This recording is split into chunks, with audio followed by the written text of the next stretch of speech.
At least 20 people have been admitted to the Diamant Hospital with minor injuries in Jagersfontein, that's in the Free State.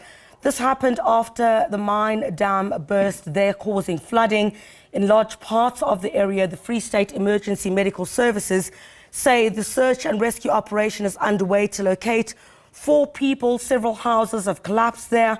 So far, the clinic and the hospital are not affected. The entire Jagersfontein is without electricity due to the extensive damage on the power station. The Free State Premier Sisi Ntombela and the Cooperative Governance MEC, Mxolisi Dukwana, are expected to visit that area. Let's speak now to the spokesperson to the Premier Palesa Chubisi. She's joining us on the line now. Palesa, a very good afternoon to you. Is it afternoon? Let's check the time. Indeed, just before afternoon, Palesa, thanks indeed for joining us. Are you able to tell us the extent of the damage there?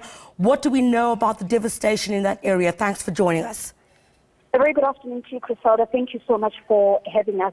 As it is now, we are not able to quantify the extent of the damage of the Free State Provincial Government. However, yes, we can confirm that the disaster happened this morning. But as you said, rightfully so on your introduction, that the Premier is on her way there with the MEC, and the Premier was just on the telephone conversation now with President Ramaphosa, who instructed her to assess the situation there, send in a report so that the President can see how best the national government can intervene. The situation is very bad, Griselda, one can say.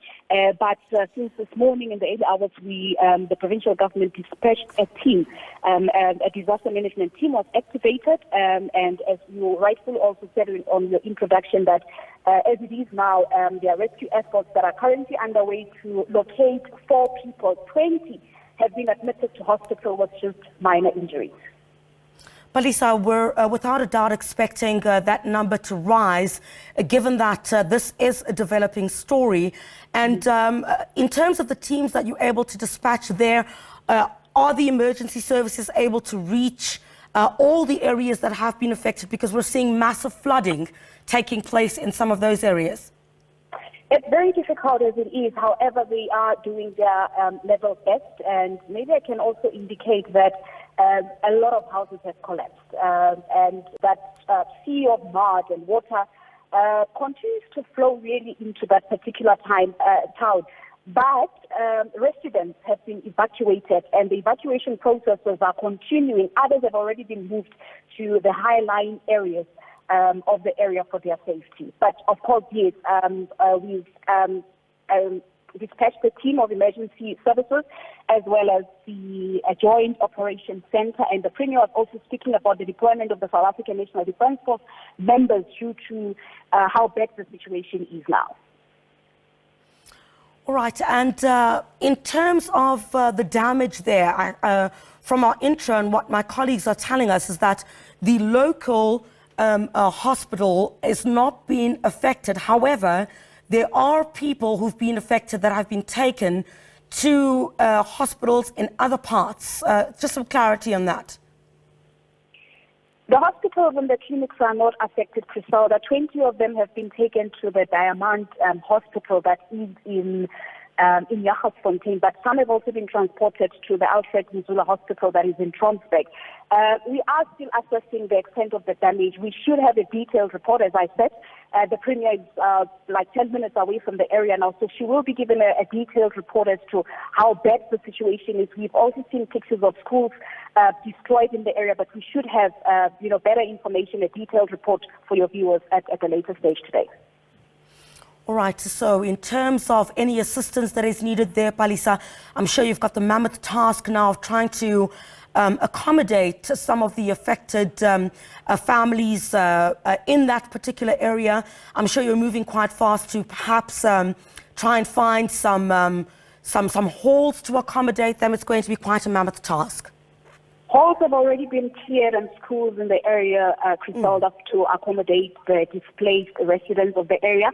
And as it is now, the Premier has already moved in terms of the provision of the basic needs, your blankets, your food for the displaced residents. And in terms of this might affect schooling in the area then, I guess, if, you have some of the children who've been affected there, and also, Palesa, if there are good Samaritans out there who also want to assist, what can they do? I'm sure you're still trying to set up areas where those in areas perhaps closest would want to drop off some goods to try and assist those affected. What can they do? The Free State Provincial Government would appreciate any kind of assistance from Good Samaritans, as you said.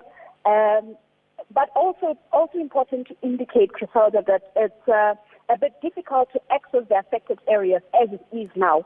A place will be set up that will communicate in a due course as to where they can drop off any assistance that they may have. But it's also safe to say that the Wheels of Food, they're there as well, and we also have the Red Cross that are also there to actually remedy or to try to help in that regard.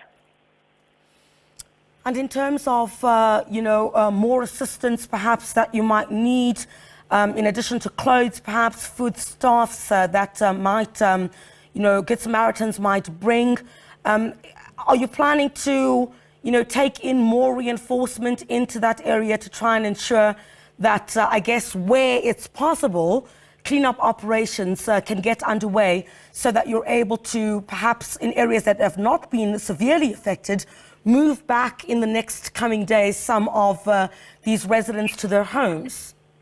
The entire team has been deployed in the area. You would also remember that it's just the area of Charlesville and Itumeleng that have been badly affected by the flooding. However, the Premier will make pronouncements in a short while as to how does the province move forward, in terms of ensuring that stability is retained. All right, Palesa, thank you very much. I'm sure we're going to keep abreast with you on the developments on this story, which is currently unfolding. So many people affected by what is taking place there. Several people taken to hospital. We're expecting perhaps that number to increase as the emergency services continue with their rescue efforts there in Jagersfontein. We appreciate your time here on the program.